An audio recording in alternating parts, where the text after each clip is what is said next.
మహానటి సినిమాలో సావిత్రి గారికి తండ్రిగా అద్భుతమైన ఒక పాత్ర పోషించి మన అందరినీ మెస్మరైజ్ చేశారు. మరి ఇప్పుడు కేవి చౌదరి క్యారెక్టర్ పేరు చెప్పమ్మా అంటున్నారు. అదండి, క్యారెక్టర్ పేరుతో చెప్పమ్మా అంటున్నారు. రాజేంద్ర ప్రసాద్ గారు కాదు, కేవి చౌదరిగా నటించానంటున్నారు. ఒక యాక్టర్కి ఉన్నటువంటి ప్యాషన్ అదండి, అది కనిపిస్తూ ఉంటుంది ఆయన మాటల్లో, ఆయన యాక్టింగ్లో. మరి ఇప్పుడు ఈ సందర్భంగా వారిని మాట్లాడవలసిందిగా కోరుతున్నాము.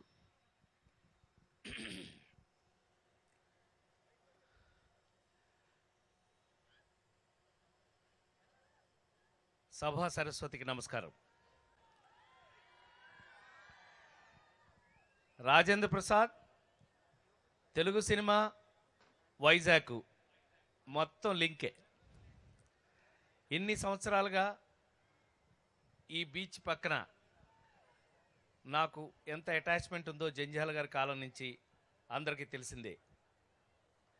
ఈవేళ ఒక తెలుగు సినిమా కళామ తల్లికి ఒక అద్భుతం, మరొక అద్భుతం జరిగింది. అదే మహానటి సినిమా.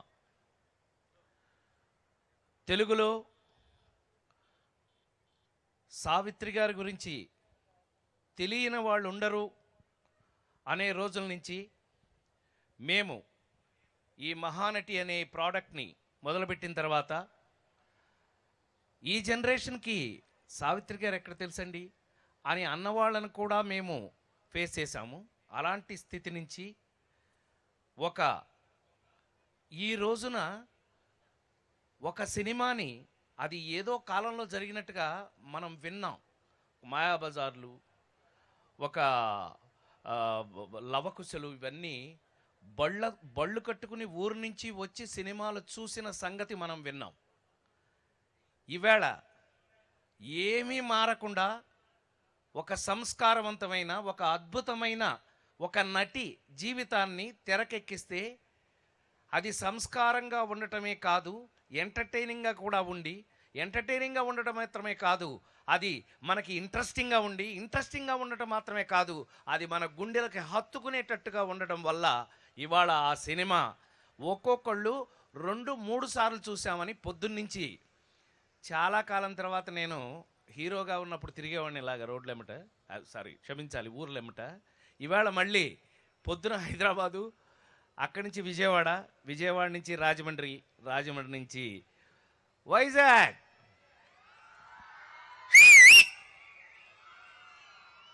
వైజాగ్ వచ్చాం.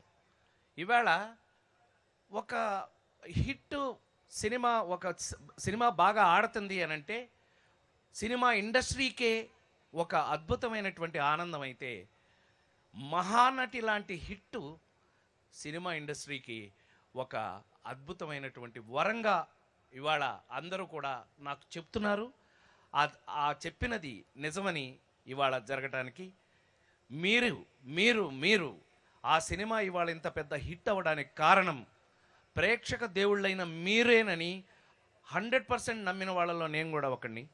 ఒక మంచి సినిమాని ఇంత పెద్ద హిట్ చేసినందుకు ముందుగా మీ అందరికీ పాదాభివందనం చేస్తూ, ఈ సినిమాలో కొన్ని క్యారెక్టర్స్ అయితే కేవి చౌదరి అనే ఒక పాత్రని నేను పోషించాను. సావిత్రి గారి పెదనాన్న అయినటువంటి నాన్నగా అనబడినటువంటి పెదనాన్న లింక్ అది. దాన్ని ఏ విధంగా ఆ పిల్లని చేయి పట్టుకుని బలవంతంగా లాక్కుని వెళ్ళి డ్యాన్స్ నేర్పిన దగ్గర నుంచి, అక్కడి నుంచి ఆ పిల్ల చేత నాటకాలు వేయించిన దగ్గర నుంచి, నాటకాల నుంచి సినిమాలకి వెళ్ళి వీళ్ళిద్దరూ కలిసి ఎలా సినిమాల్లోకి ఆ ఇన్సిడెంట్స్ అన్ని ఎలా ఫేస్ చేశారని అది మీకు ఎంతో ఇంట్రెస్టింగ్గా చూపించినటువంటి క్రియేటివ్ అంటే రచన చేసి దర్శకత్వం వహించిన నాగ్ అశ్విన్ ఇవాళ ఒక క్లాసిక్ డైరెక్టర్గా మీ అందరి ముందు నిలబడ్డాడు అంటే కారణం 100% అతను ఆ హోంవర్క్ అని 100% మనం నమ్మాలి. ఎవరికి ఏది ఊరికే వచ్చిందంటే నేను నమ్మను.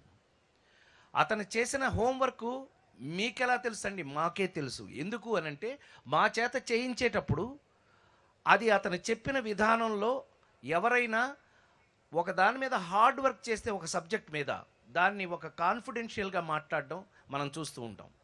ఇవాళ అందుకే ఎక్కడ మీకు సినిమాలో ఎక్కడ నేను మొత్తం అమెరికా నుంచి ఇక్కడ వరకు నేను మన ఆంధ్ర ఈ చివరి వరకు కూడా చూశాను. నేను అందరి దగ్గర నుంచి నేను రిపోర్ట్స్ తెప్పించుకున్నా.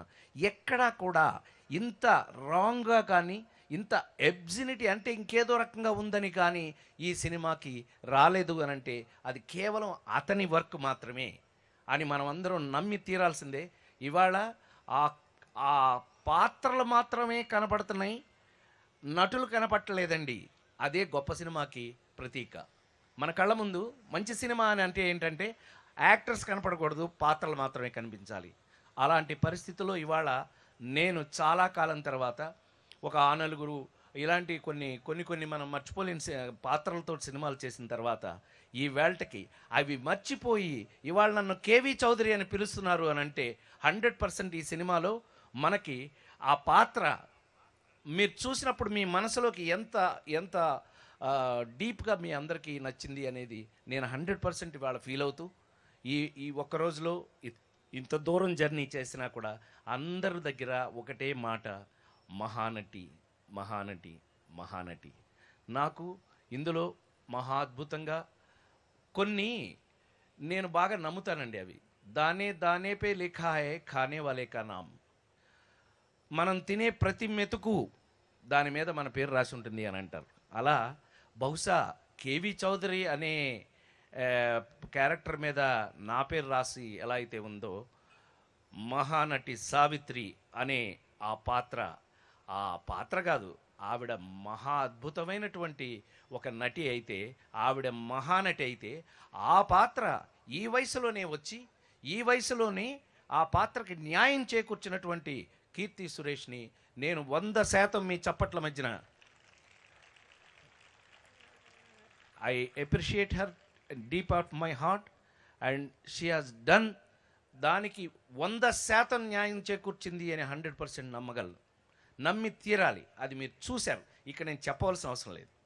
అట్లాగే ఈ సినిమాలో జరిగిన ఇంకొక అద్భుతం, ఈ జనరేషన్లో మనం ఇలాంటి సినిమా ఎంతవరకు చూస్తారని డౌట్ పడే టైంలో ఇంత రిస్క్ చేసి ఈ సినిమాని తీయాలి అని అంటే కనుక, ఈ సినిమాని తీయాలంటే ఇంకెంత ధైర్యం కావాలి.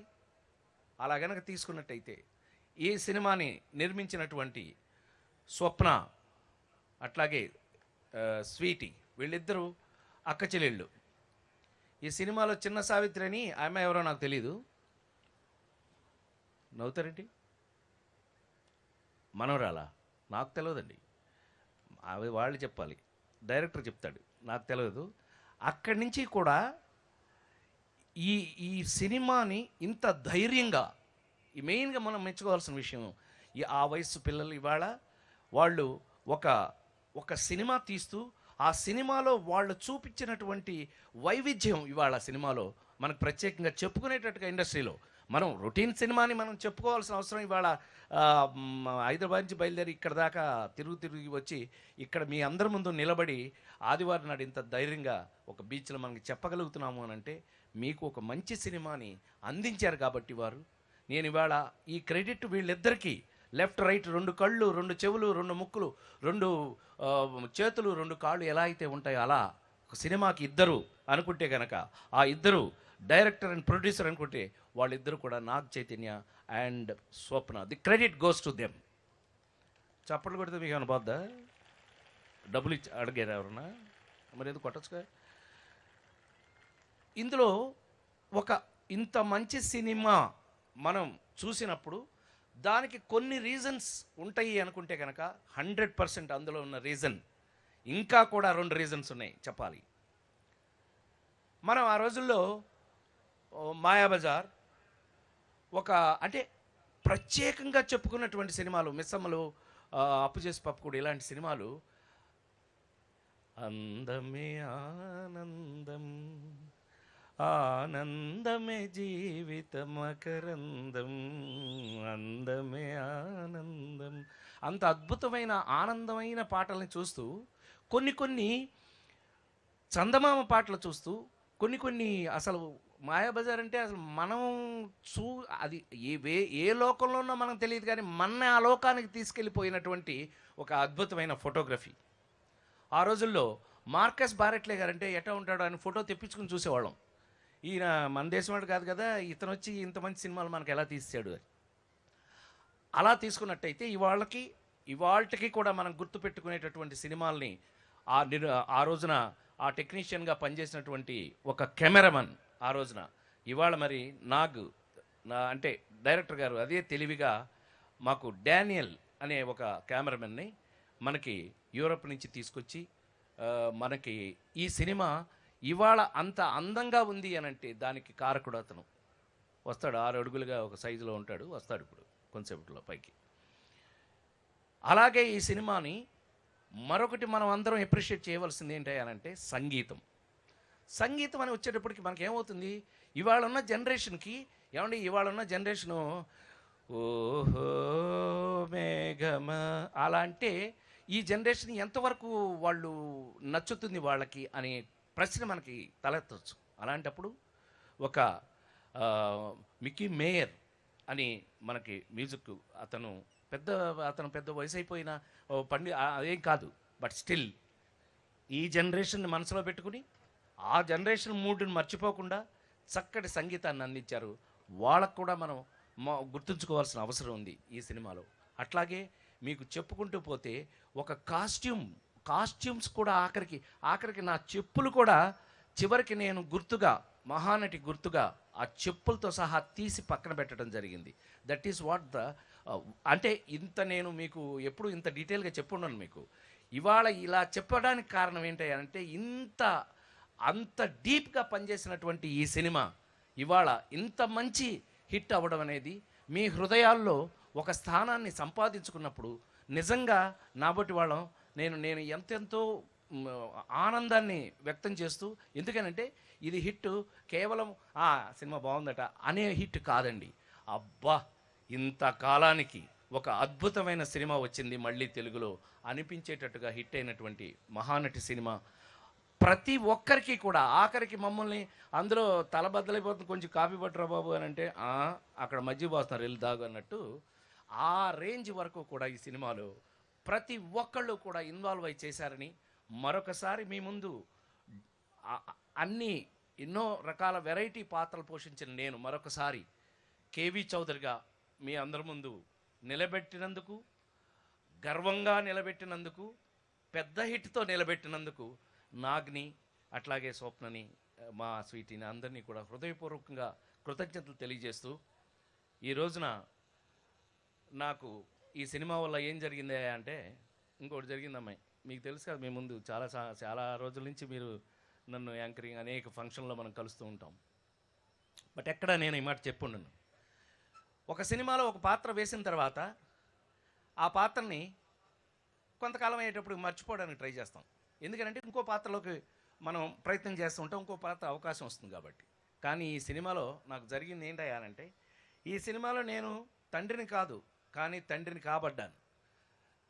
నాన్న కాదు పెదనాన్న కానీ నాన్న కాబడ్డాను. అలాంటప్పుడు ఒక అద్భుతమైనటువంటి ఎక్స్పీరియన్స్ నాకు ఈ సినిమాలో వచ్చింది. ఒకటి ఈ సినిమా షూటింగ్ అయిన తర్వాత నేను, నా కూతురుగా నటించిన కీర్తి సురేష్ వారు యాక్ట్ చేసిన తర్వాత ఇవాళ లాస్ట్ షూటింగ్ మీకు ఇవాళతో షూటింగ్ అయిపోయింది ఈ సినిమాలో అని స్వప్న నాకు కేక్ తెప్పించి అక్కడ పెట్టి కేక్ కొయ్యమని అంటే, ఆ కేక్ చూసి అంటే ఇవాళ నుంచి నాన్న నేను ఒక చోట ఉండమా అని నన్ను గట్టిగా పట్టుకుని కీర్తి సురేష్ ఒక ½ అన్ అవర్ ఆ అమ్మాయి ఏడ్ చేసింది. తద్వారా నేను కూడా ఏం చేసి ఉంటానో మీకు తెలుసు.